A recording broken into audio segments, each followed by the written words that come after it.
I wanted to take a second to tell you guys about a giveaway that I'm doing this month on the channel, and all you need to do to enter this giveaway is be a subscriber of Mad Hatter's Reef, hit the like button on this video, and leave a comment down below. Now, I upload a video every week, so that's going to give you multiple chances to enter this giveaway, and make sure you hit that bell so you can be notified every time that I upload a new video. Now, this month we're giving away a Lifeguard Turbo Reactor to one lucky subscriber to the channel. And that's just my way of saying thank you for subbing, watching the videos, hitting the like buttons, all the support. Thank you. And hopefully we can keep doing this giveaway thing here on the channel. Now, today we're going to be talking about captive bred saltwater fish. And if you are interested in learning more about breeding saltwater fish, this is definitely the book that you want to check out. I have it. I've owned it. I've read it. I've taken notes on it, written in the book, and it's a book that I've put to work definitely in the years that I've been in the hobby. And even if you're not interested in getting into breeding, there's still some really great husbandry info in this book.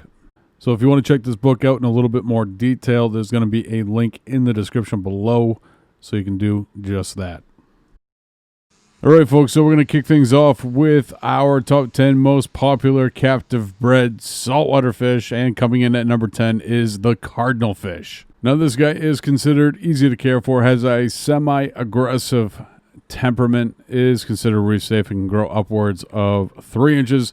It requires a minimum tank size of 30 gallons. Now, the interesting thing about this fish is it actually was almost extinct. It was on the endangered species list, even though that it is probably one of the easiest saltwater fish to breed. Now, when I say easy, I mean easy. When this fish becomes established and has a pair that is bonded, they can pump out some babies. They are considered the guppy of the saltwater aquarium hobby. All that considered, they are a great addition to any reef tank, and I like having them in a little pack because they kind of just sit off in their own little section of the reef tank, twitching their fins. They're very aggressive eaters and are great tank mates. They leave just about everybody in the tank alone. Not to mention, they have a great price point, so check them out, the Cardinal Fish.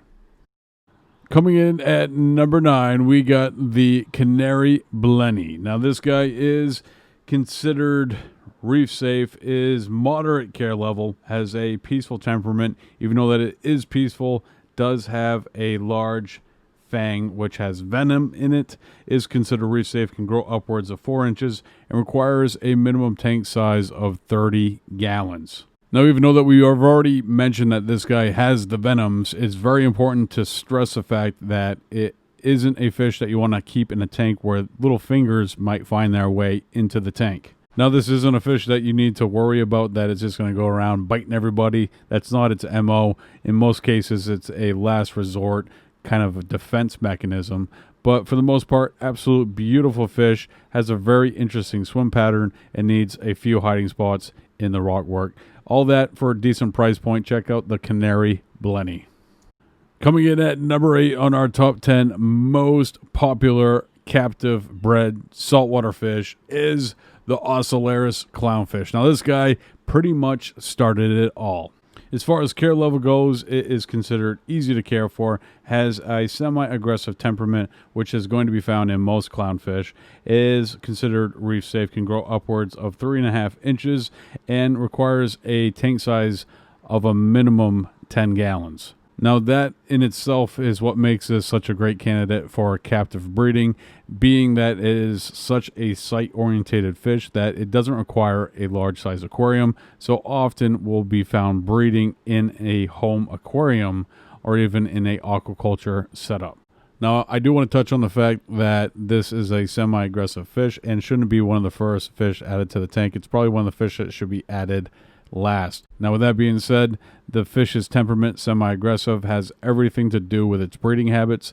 All clownfish are born males. The most aggressive will become female, and the second most aggressive will be the male to that female. Clownfish by nature are the most perfect example of protandrous hermaphrodites. Coming in at number 7 on the top 10 most popular captive bred saltwater fish is the Orchid Dottyback. Now, this fish is considered easy to care for, has a semi-aggressive temperament, is considered reef safe, has a carnivore-based diet, can grow upwards of 3 inches, and requires a minimum tank size of 10 gallons. One of the most interesting things about this fish, other than its beautiful coloration, is its habits. It often is seen hovering in front of its refuge and will often dart back and forth and come out at anything that gets a little too close to its home. They do have a little bit of attitude, so that's definitely why they are semi-aggressive in their temperament, but are great candidates for captive breeding and also smaller tank requirements.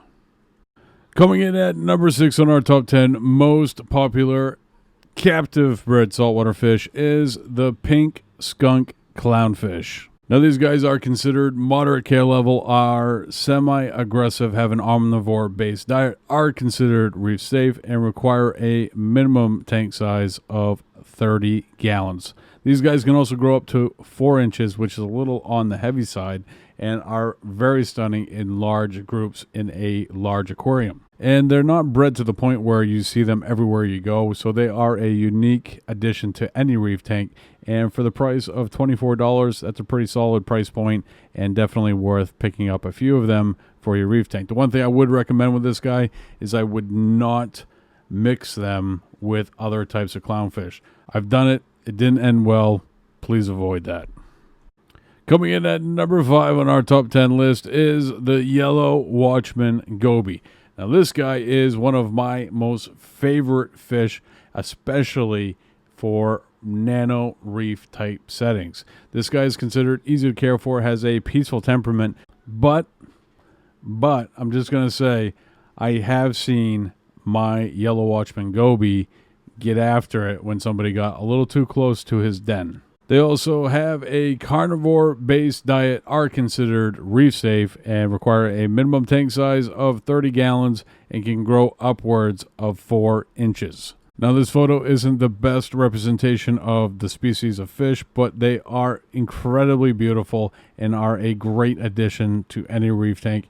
And for the price point, it's about the same as wild caught, so you might as well put fish back on the reefs, put some people to work, and buy captive bred.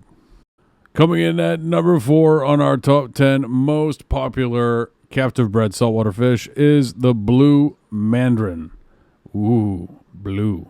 This guy is considered moderate care level to expert level based on its food requirements. It needs a large quantity of pods in a established reef tank with lots of things going on. Has a peaceful temperament, so it's not a fish that you want to put with other semi-aggressive or aggressive fish. Has a carnivore-based diet like we already talked about, need those pods, and is considered reef safe. Now, these guys can grow upwards of 3 inches and require a minimum tank size of 30 gallons. Now, as far as tank raise goes, $100 for a fish is pretty high, and you can often find the green variety, which is essentially almost the same exact thing, for around $50. So I leave it up to you which side you want to go with that one. Leave a comment down below and let me know. Coming in at number 3 on our top 10 most popular captive bred saltwater fish is the coral beauty.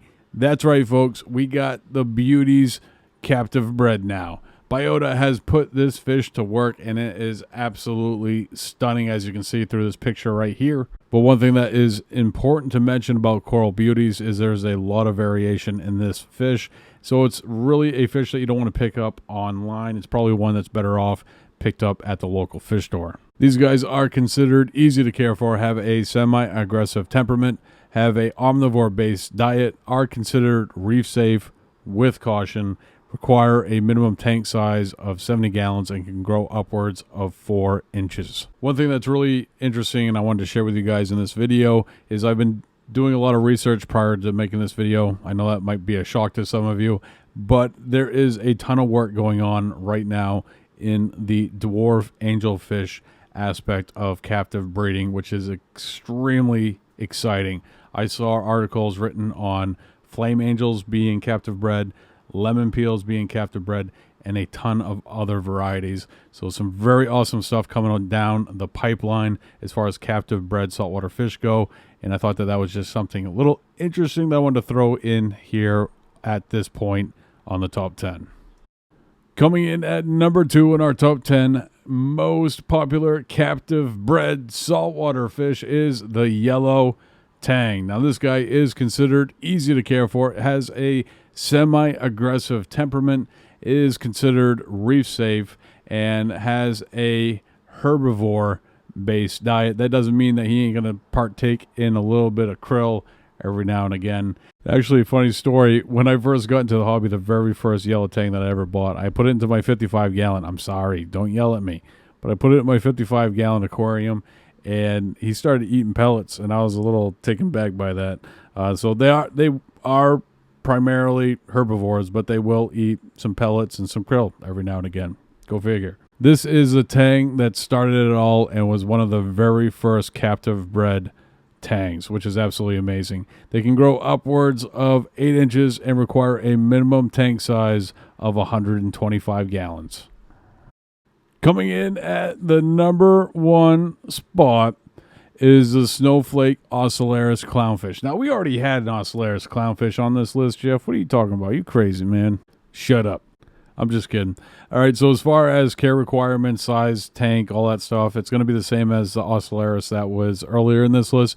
But this fish changed things, and it changed the captive breeding game. Now, this is one of the very first designer clownfish. Now, if you are unfamiliar with designer clownfish, you apparently have never heard of the Black Storm or the mochaccino or any of these other crazy designer clownfish that are out there. And I do have a top 10 list if you guys want to check that out. I'll put a link to it in the description below. But this is where things got a little out of hand as far as captive breeding went. It's interesting how they go about creating all these different types of designer clownfish, and I'd be lying if I didn't say I didn't own a few of them. But I need to draw the line, and this is it. At no point is it okay for the clownfish to have long fins. I'm sorry. What'd you do, man? You messed this one all up. That ain't right. How much you want for this?